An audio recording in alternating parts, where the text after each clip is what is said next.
"And you let him go?" gasped Ruby Bee. "I didn't let him do anything. He didn't call to get my permission, just to let me know where he'll be and why I won't hear from him." I threw a hickory nut into the water and waited for it to surface.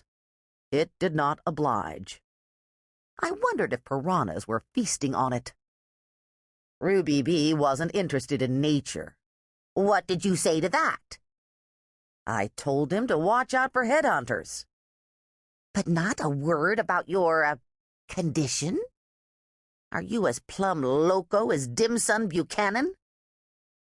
I raised my eyebrows. "Is that what we call it these days? A condition?" "Yes, missy," she said as she picked up the picnic basket. "We call it a condition. We also call it a predicament. You can't spend the next 7 months sitting here like a wart on a widow's chin, you know." Sitting here is a lot more amusing than peeing on strips of plastic. I have enough of those to build a model of the Eiffel Tower. Run along and let me decide what I'm going to do about this so-called condition. For a moment, I thought she was going to whack me with the picnic basket. She managed to get herself under control, then said, "You ain't thinking about—" "I am thinking about all of my options.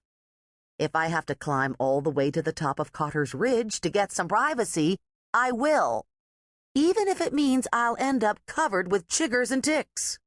Or tiggers and chicks, if you prefer." I watched her stomp back toward the highway, smiling when I noticed that she'd left the containers of fried chicken and fudge cake next to the tree. For the record, Jack is a charming man with a lopsided, contagious grin. His hair is shaggy, and whenever he runs his fingers through it, I melt. His favorite attire, except in certain adult situations, is denim. He makes divine blueberry muffins and shares the Sunday newspaper. Neither of us can solve a Sudoku puzzle, but we make a hell of a team tackling crossword puzzles. Most importantly, he was the sperm donor. It takes two to tangle. Dahlia Buchanan grunted as she tried to lift the double stroller onto the porch. It was heavy to begin with, but even more burdensome with bulgy diaper bags hanging from the handle and boxes of juice in the back pocket. Kevin kept telling her to leave it on the lawn, but she didn't trust that filthy old fool Raz not to steal it from under her nose. She was pretty sure he'd stolen her panties off the line a few weeks back. Kevy Jr. and Rosemarie were racing around the yard, yapping like wolf pups. Her precious Daisy was snoozing in the playpen, although it was a wonder how she could do it with all the commotion. Dahlia wheezed sadly as she remembered what it was like before she'd had the twins and then Daisy. She and Kevin had used to sit on the porch swing and spoon, or even sneak off to do the sort of things that Brother Verber railed about from the pulpit every Sunday morning. Back then, she'd been Kevin's love goddess, his honey bunny, his beloved for all eternity. These days, she was a short-order cook, a janitor, a nurse's aide, and a full-time employee at a laundrette. She almost squealed when a male voice right behind her said, "You want some help, pretty lady?"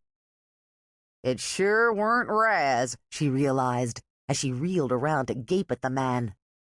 He was tall, like Kevin, but his hair was slick like a televangelist's, and he was dressed right nice in trousers and a short-sleeved shirt with a tiny logo. He had a funny little mustache that could have been drawn with a crayon. He looked to be a few years older than Kevin, but there was something familiar about him. She squinted more closely at him. "Do I know you?" "You sure do, Dahlia O'Neill.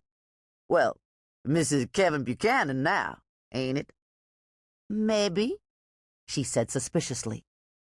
Chuckling, he picked up the stroller and set it on the porch. "Got a couple of wild ones, I see," he said, gesturing at Kevy Jr. and Rose.